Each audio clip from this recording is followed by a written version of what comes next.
એલા એલા એ આ ગાડી તું વાપરો છે? હા લે જીમ માં લઈ જાવ છું તમને. શું વાત છે, આ ગાડી કરતા તારી કરતા તો 3 ગણો ગાડી નો વજન છે. હવે ઉપડી તો જાય, ઉપડી જ જાય ને. શરૂ કરીને દેખાડ. ઈ એટલે આ સેલ્ફ આવ્યા ને તે દીધી તમે બધા ઉડો છો. અહીંયા આવ તું, અહીંયા આવ, દેખાડું તને.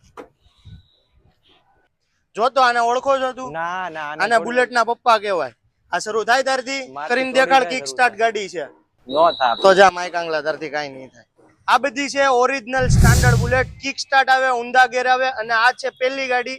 1994 નું મોડેલ છે. કિંમત રહેશે માત્ર ને માત્ર 79,000 રૂપિયા મિત્રો. ફૂલ કન્ડિશન ની ગાડી છે. 79,000 રૂપિયામાં. બીજી ગાડી છે 2001 નું મોડેલ, ઊંધા ગેર વાળું સ્ટાન્ડર્ડ. બંને ગાડી પેટ્રોલ છે. આ પણ પેટ્રોલ આવશે. 2001 નું મોડેલ. કિંમત રહેશે માત્ર ને માત્ર 99,000 રૂપિયા. અને ત્રીજી ગાડી છે 2012 નું મોડેલ. સીધી બાજુ જે ગેર આવે, અત્યારે જે રેગ્યુલર ગેર આવે છે, 2012 નું મોડેલ.